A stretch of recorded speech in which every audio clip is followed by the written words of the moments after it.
Hello everyone. Nice to see you here again. Now imagine yourself walking down the streets of ancient Rome in 67 AD and witnessing something that will make your blood run cold. It is Emperor Nero himself walking down the piazza with what appears to be his new wife, a beautiful young woman dressed in silk and fine jewelry. But whispers still ring out behind their backs because everyone knows the horrifying truth. The woman who stood by the most powerful man in the world was once a young boy named Sporus. And what Nero did to the boy was one of the most horrifying acts of psychological and physical abuse in recorded history. Before diving into these forgotten stories of survival and suffering, if you enjoy learning about the hidden truths of history, consider hitting that like button and subscribing for more content like this. And please comment below to let me know where you're listening from. I find it incredible that we're exploring these ancient stories together from different parts of the world, connected across time and space by our shared curiosity about the past. What you're about to hear isn't just another tale of Roman excess. It's the story of how absolute power can transform love into obsession, grief into madness, and a human being into a living doll created to serve one man's twisted fantasy. The name Sporus might not be familiar to you, but his story will haunt you long after you finish listening. Let's start with the man who would become the architect of this tragedy. Nero wasn't born evil. In fact, his early reign showed remarkable promise. When he ascended to the throne at just 16 years old, many Romans believed they were witnessing the dawn of a golden age. He reduced taxes, funded public entertainment, and even performed in theatrical productions that delighted the common people. But absolute power has a way of corrupting even the most promising souls. And by 65 AD, something had fundamentally broken inside the emperor's mind. Maybe it was the constant paranoia that comes with knowing everyone around you wants your position. Maybe it was the isolation of being the only person in an empire of 60 million who could never be contradicted, never be challenged, never be told they were wrong. Or maybe it was what happened to the one person he claimed to love more than life itself. Her name was Sabina, and she was everything Nero thought he wanted in a woman. Beautiful beyond description, intelligent enough to match his own grandiose vision of himself, and ambitious enough to share his dreams of eternal glory. But Poppaea wasn't just another pretty face in the imperial court. She possessed the kind of sharp political instincts that made her a formidable ally or a dangerous enemy. When Nero first laid eyes on Poppaea, he was already married to Octavia, the daughter of the previous emperor. It had been a cold, loveless political marriage. Poppaea represented everything that Octavia was not. Where Octavia was quiet and reserved, Poppaea was vivacious and commanding. Where Octavia sought to avoid attention, Poppaea reveled in being the center of everyone's gaze. The affair between Nero and Poppaea began as a typical Roman scandal, but what started as adultery quickly evolved into something much more dangerous: genuine obsession. Nero wasn't just attracted to Poppaea's beauty.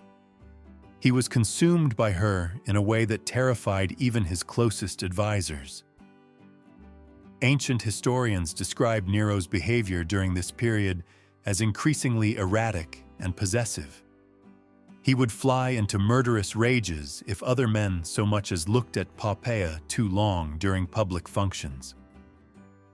He began stationing guards around her at all times, ostensibly for protection, but really to monitor her every interaction. He lavished her with gifts that bankrupted the imperial treasury: jewels from India, silks from China, perfumes from Arabia. But perhaps most tellingly, he began to reshape reality itself to accommodate his obsession. First, He divorced Octavia, a shocking move that alienated many supporters. Then he announced his intention to marry Poppaea in a full imperial ceremony. The wedding was a spectacle of unprecedented luxury, with Nero sparing no expense to demonstrate his devotion. Even marriage couldn't satisfy Nero's need to possess Poppaea completely. He began to isolate her from family and friends, surrounding her with people who owed their positions entirely to his favor. He commissioned dozens of portraits and sculptures of her, not just for public display but for his private chambers, so he could look upon her image even when they were apart. Ancient sources tell us that Nero would sometimes spend hours simply watching Poppaea as she went about her daily activities. This wasn't romantic devotion. It was the behavior of someone who had confused love with ownership, who saw another human being not as an independent person, but as a beautiful object that existed solely for his pleasure.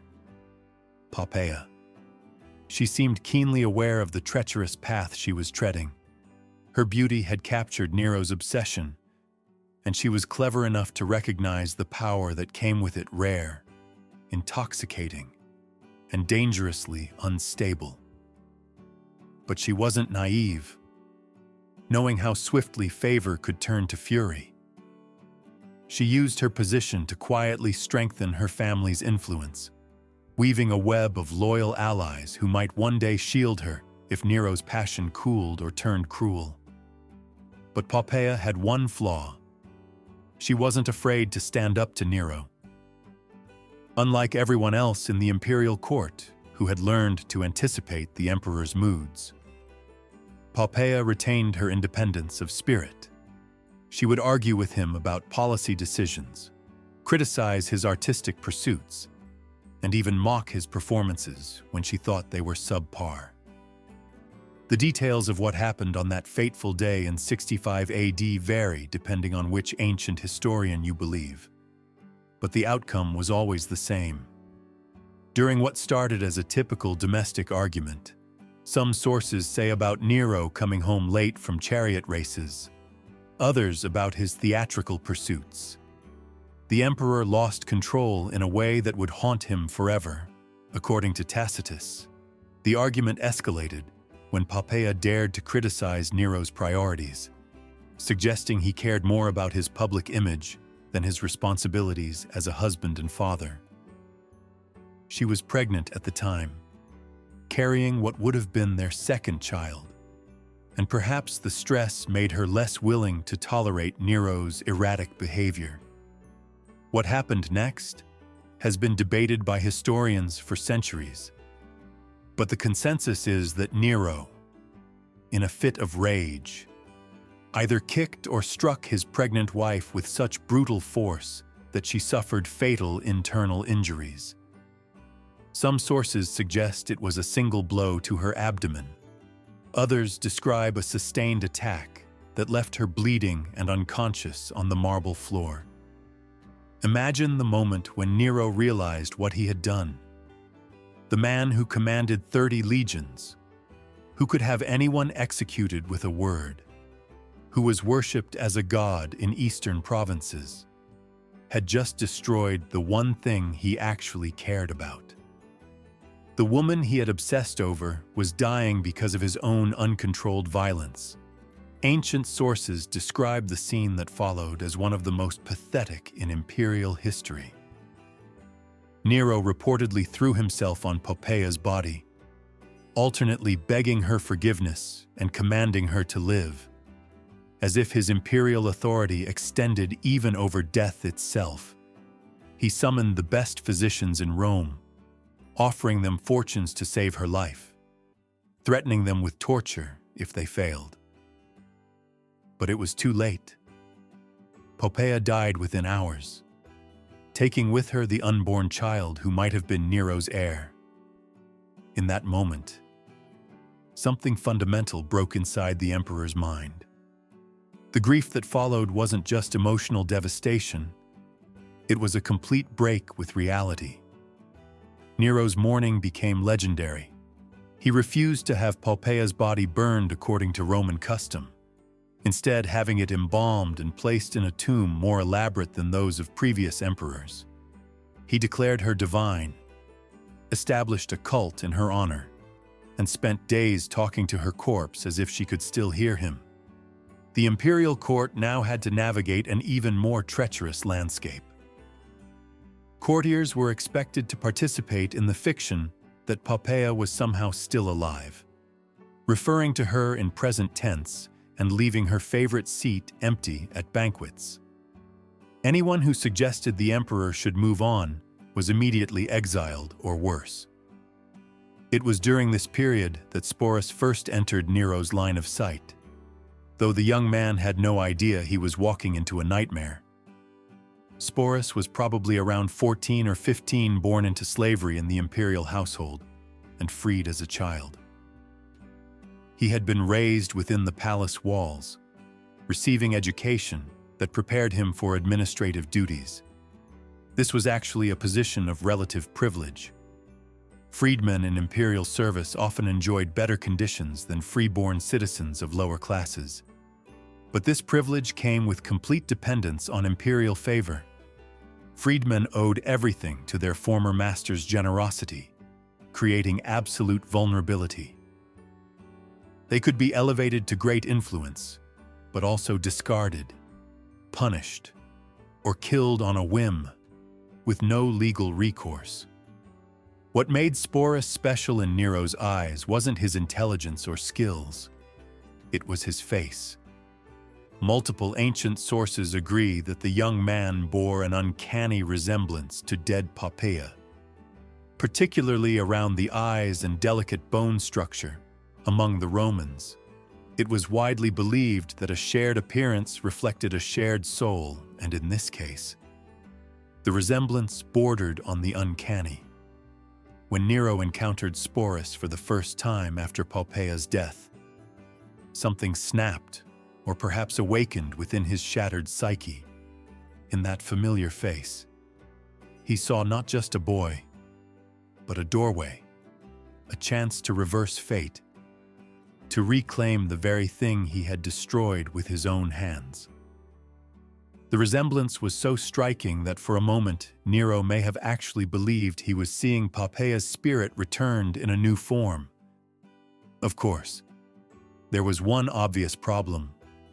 Sporus was male. But for a man who had convinced himself he was a god, who had spent months talking to a corpse, changing someone's gender seemed like a minor obstacle. What happened next represents one of the most calculated acts of cruelty in human history. Nero didn't just decide to force Sporus to dress as a woman. He decided to make the transformation permanent.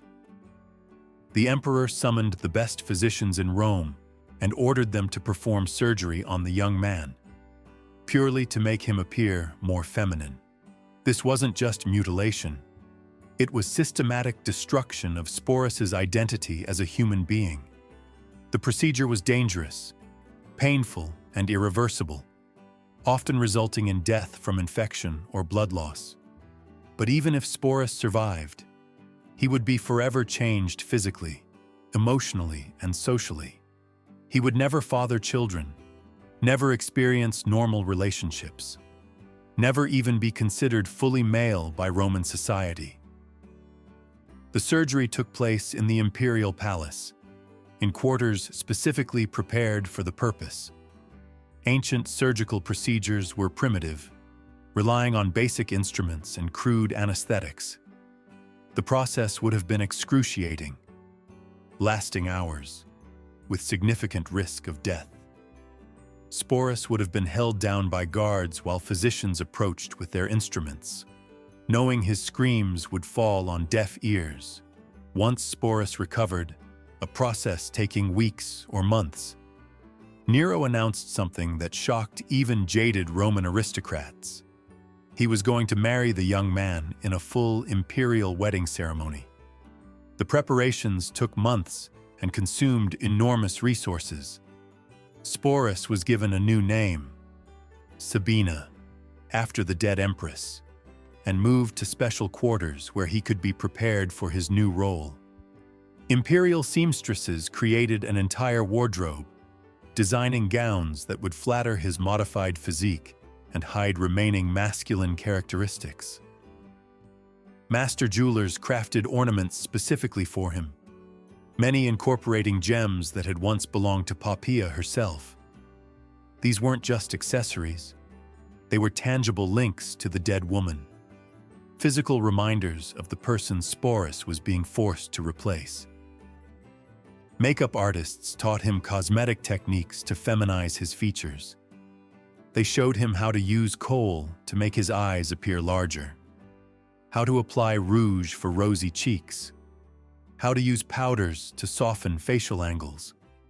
These lessons weren't just about appearance. They were exercises in systematic erasure of his original identity.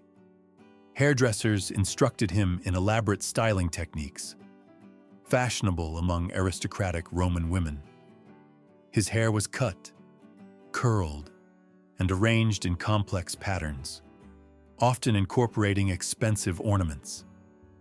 The process could take hours daily, requiring multiple servants and heated metal tools. But perhaps most psychologically damaging were lessons in feminine behavior and deportment. Sporus was assigned tutors who taught him how to walk, sit, and gesture in appropriately ladylike ways. He learned how to hold his hands, position his feet, arrange his clothing when seated, and move through space conveying grace rather than masculine strength. Voice coaches worked with him to modify his speech patterns, teaching him to speak in higher tones and adopt linguistic mannerisms associated with feminine discourse. This was perhaps the most challenging aspect, as vocal patterns are deeply ingrained and difficult to change consciously. Can you imagine the psychological torture of this transformation? Every day, Sporus was forced to look in mirrors, reflecting back a stranger wearing his face.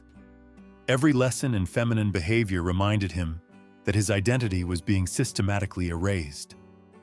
Every piece of jewelry that had once adorned a dead woman was now a shackle binding him to a role he never chose. As spring arrived in 67 AD, Nero arranged for the wedding to coincide with Rome's religious festivities, ensuring the event carried not just grandeur, but divine legitimacy, determined to enshrine the union in the annals of imperial glory.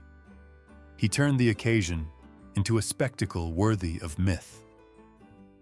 The grandest chamber of the palace was transformed into a vision of opulence, walls draped in silk, rare flowers perfuming the air, and thousands of oil lamps flickering like stars across the marble floor. Musicians played traditional wedding songs, while servants offered finest wines and delicacies. To outside observers who didn't know the full story, it might have looked like a normal imperial wedding. But those in the know understood they were witnessing something unprecedented and disturbing. Here was the most powerful man in the world, publicly marrying a surgically modified teenage boy dressed as his dead wife.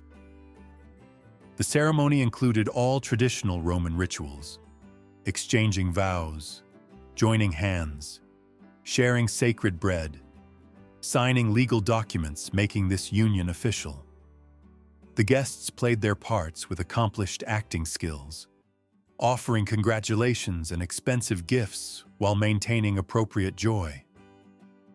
But the atmosphere must have been thick with barely concealed horror, fascination, and nervous energy that comes from participating in something fundamentally wrong. Following the wedding, Nero treated Sporus exactly as he would a legitimate empress. The young man received his own household staff, quarters within the palace complex, and income from the imperial treasury.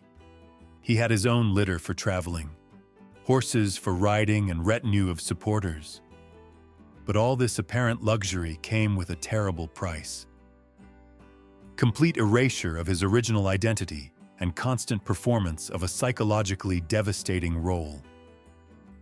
Sporus was expected to accompany Nero to public functions, sit beside him at state dinners, and play the devoted wife in all interactions. This wasn't just about appearances. Nero genuinely seemed to believe he had successfully resurrected Poppaea.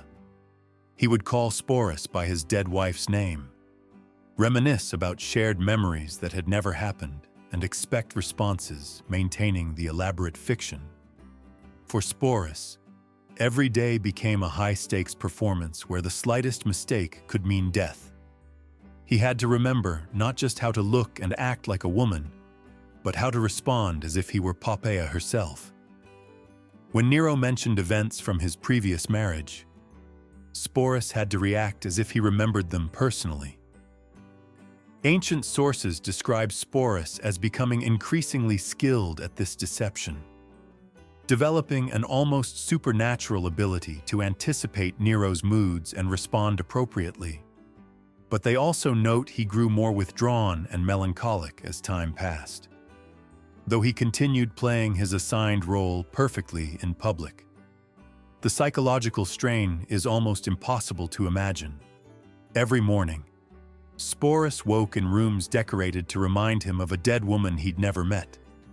Every mirror reflection bore no resemblance to his original appearance. Every conversation required pretending to be someone else, having memories and experiences that weren't his own. For over 2 years, Sporus lived this existence. But his ordeal reached new heights when Nero decided to tour Greece. The emperor fancied himself an artist and was eager to compete in Greek festivals where he believed his talents would be properly appreciated. Naturally, Sporus accompanied him, displayed to foreign dignitaries as the Empress of Rome. Imagine Greek aristocrats trying to make sense of their conqueror traveling with a teenage boy dressed as a woman, demanding everyone treat this obvious fiction as reality. But by 68 AD, Nero's excesses had finally pushed the Roman establishment too far.